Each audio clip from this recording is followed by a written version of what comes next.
It's fixed. And it's back, just like that.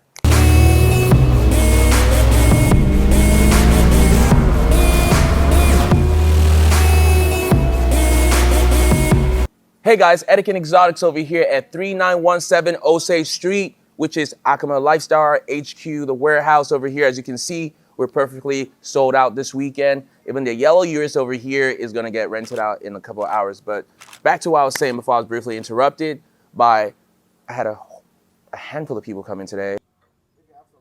Baba, come show. Tonight, exactly. So keep drinking water. Well, Akama Lifestyle, and we hooping. Ooh!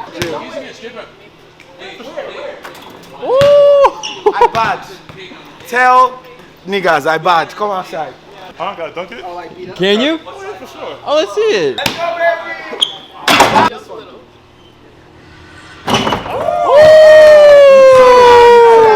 You're gonna carry last player.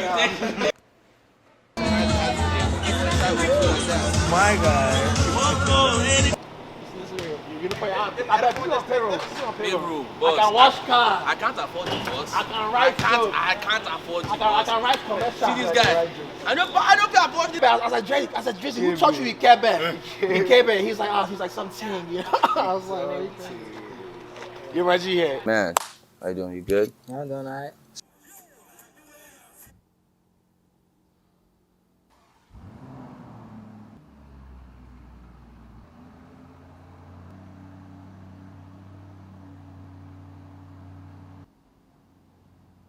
We've been on the go all fucking day. But basically, the moral of this video and the whole point of this video is to show you the process or tell you the process of how to run a successful business, especially when you have wrecks. So we're basically gonna focus on the aspect of wrecks and how we handle car wrecks and how we handle wrecks just in general to begin with. So basically, the only way to have a successful business and the only way to run a successful vehicle business, especially in this space, is to always follow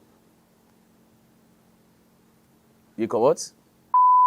So in the business we're in, if you do not create protocols that have to be followed down to a T, and you don't create checks and balances, you're gonna get fucked out of a lot of money because these assets depreciate already. So you're already losing money because these are assets that are already gonna depreciate either way. And what we do in this business is find a way to make depreciating assets profitable. So with that being said and done, we need checks and balances in every business. In life, you need checks and balances. But above everything, in the rental business, you need checks and balances and you need protocol that's followed to a T. Protocol 1, valid driver's license. You need to have a valid driver's license to rent a vehicle with me. And I run you through the database and I make sure that you don't have any DUIs, because that's one thing I will not rent to anyone. I will not rent a vehicle to someone who has a history of DUIs or anything that involves any vehicular crime or anything of that sort, like theft or whatever. Valid insurance. You have to have valid insurance that has a damage or collision or property damage of over, however you want to word it, your insurance has to cover at least $150,000 to $200,000 on your collision in order to rent one of our vehicles. And your name on your driver's license has to match the name on your insurance card. You see me? As you can see, whatever.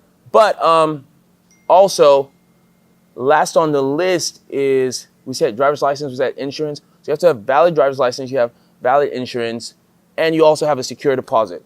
Secure deposit usually covers like little incidentals like smoking fees, which I charge $500. First of all, I don't want you smoking my fucking vehicles. But if you do, you are going to have to pay $500. I take a mandatory cleaning fee as well. And you know, curbs are like $250, a wheel for curb rashes. And just in general, little scuffs, little scratches can be covered with that secure deposit that's held. Yeah.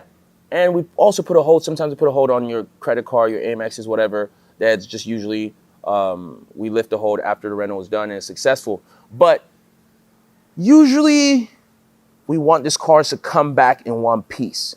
That's our hopes. That's what we want.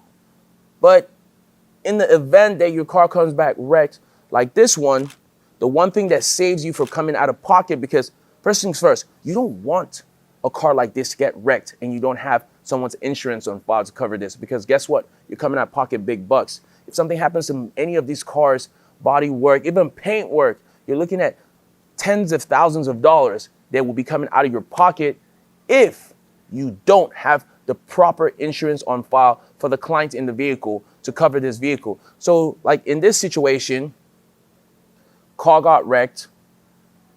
We went through the process. We had insurance on file. We had everything. How we do it is we call the insurance company and we introduce ourselves as a rental company. And at first, also, side note, when you start, before a car gets rented, I have a whole process. Like we call your insurance, we verify everything is on point. We let them know you're renting a vehicle from us. So off the rip, we have a recorded voice note of your insurance company accepting coverage of our vehicle as well under your personal insurance. So in the event that car gets wrecked, it's already set in stone that your insurance said and agreed and gave us a thumbs up that this car is covered by your insurance and this car can be rented by the insured or their client, whatever you want to do it, blah, blah, but whatever. So in the event where a car gets wrecked like this yellow Urus did, all we did was a simple call the insurance, check in with the insurance company, let them know, hey, our vehicle got into a wreck and your insured was driving it. And we start the claims process. It's pretty simple once you get it started. And most insurance companies they just want to make sure you're taken care of. As long as you give them the right documentation, keyword, the right documentation, they want to, like I said, insurance really doesn't want to pay you off, really, to be honest. But in all honesty, when you have the right documentation, you have the right things in place, and you show that it's a legitimate situation, they will pay you out completely. So with the yellow Urus, sadly, this is my baby. I call her the Bumblebee. She's probably the oldest bull in the fleet. And I was really sad that she was down for a few months. But when it's all said and done, we called the insurance, we started the claim. They sent out an adjuster, which is part of protocol. They send an adjuster out, and the adjuster handles everything. Pardon me? Set your phone on silent if you can, because it was dinging a lot in the first part. Money calls, just can't help it. So more story is like when this happened, the only thing that saved us is the fact that, the insurance, which is, I think that's literally the holy grail of car rental, is making sure you have active insurance. And from some people who are able to sell insurance to the general public, like the Hertz and those guys, but those guys are in a different league. But that's very important. And I feel like we personally here in Acoma, we're working towards, we've had a few offers on the table. But I feel like long term, what we're trying to do is be able to sell our own insurance to the general public, because, I just feel like that's another layer of protection on top of you having your own personal insurance as well. But we got to call, you call the insurance, you get an adjuster for this. The adjuster comes out, takes a look at the vehicle, assesses the damages, because that's another thing insurance does, is assess the damage. So the car was assessed. At first, there was a little tug of war back and forth between us and the insurance. But basically, with your ducks in a row and everything on paper and you having, everything documented, it was easy for the insurance to accept liability of the vehicle. And yeah, so we, a couple weeks, 2-3 weeks, you get a check in the mail. And then once you get that check in the mail, it's either going to be sent to us or it's going to send directly to the body shop where the vehicle is at. And then work starts, and hopefully you have a good mechanic who knows what he's doing and can fix his vehicles and bring them back in one piece, or bring them back as they were prior. Because there are a lot of people who get into wrecks or have wrecks in these vehicles and the cars never come back as is. So yes, that's how we handle car wrecks, or that's how anyone in this industry is able to handle. Yeah, that's how you handle and assess damages, whatever, Jack. Duh. But yeah, that's pretty much it. Yeah, that's how it's done. Noah over here kind of knows how this business runs. Noah, come sit on the casting couch, please. Kind of make sure everything happens. Noah, talk about how like we handle car wrecks.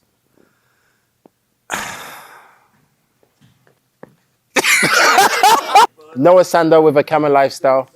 How do we handle claims?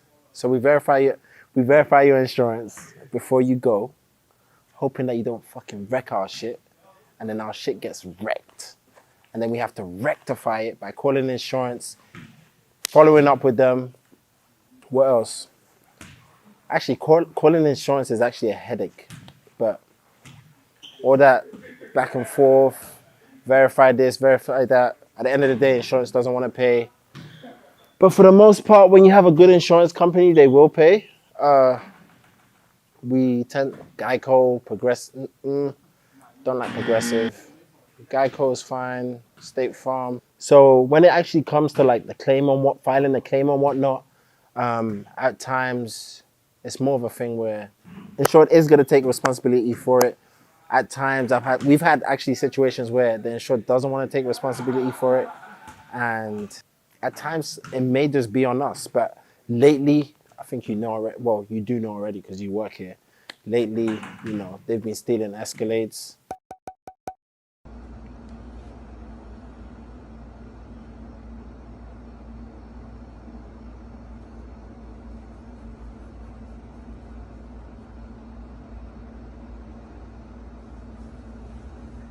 So that's been a thing, and insurance hasn't even been covering it. But for the most part, I would say everyone sees the lifestyle, everyone sees the cars, everyone thinks that everything looks good, but everything that does look good also has the downside to it, which comes the wrecks. The main thing when you do get into a wreck is we want to make sure you're fine. Then we're gonna go into the claim. When we go through the claim, to be honest with you, claims are headaches. At the end of the day, insurance company doesn't really want to pay. So they're going to find everything in their power to make sure that they don't pay. But they do eventually pay. For example, we recently had what's been wrecked recently? Damn, the yellow Urus. Yellow Urus went out on a rental. And of course, these cars do attract attention. Client was actually in the car. Some shit went down that I don't want to speak on camera about. Car did get wrecked. Okay, yellow Urus got wrecked. The whole front side, driver's side. For real? Doesn't look like it to me. Yellow Urus got wrecked. Yes, we do charge a lot when it comes to renting out the car. But for the most part, you do need to understand, cool, the Urus goes out for $1,800. We rent it out $1,500 a day, right? You get into a wreck. We have a $1,500 deposit. It doesn't account for the time the car is actually down. Let's say the car note for that is actually what, like $3,000, $4,000? Imagine it's down for we're dealing with insurance, going back and forth with insurance. Imagine it's down for 3-4 months. We're out of pocket, what? $16,000. You know? So that plays a big part too. People don't look at that side, but for the most part, claims. I do handle claims, and it is a bloody headache. Yeah, I mean, for the most part, you know, when you are dealing with, you have to have, it's more of a thing where you have to have, everyone around you has to be on the same page and on top of things. Because if they're not, imagine you have a mechanic that's just laid back, not following up with insurance the same way you are. You know what I mean? Just lets your car sit there. They collect a storage fee, whatever the hell it is that's rocking their boat. Storage fee, da-da-da-da-da-da-da-da.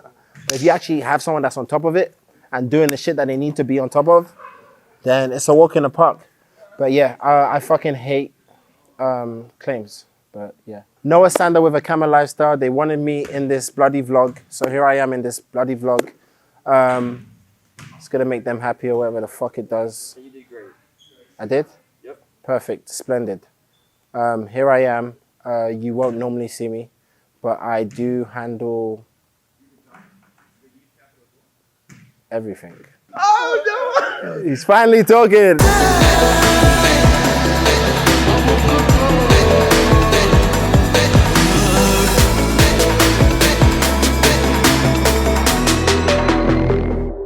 Abu Qatar.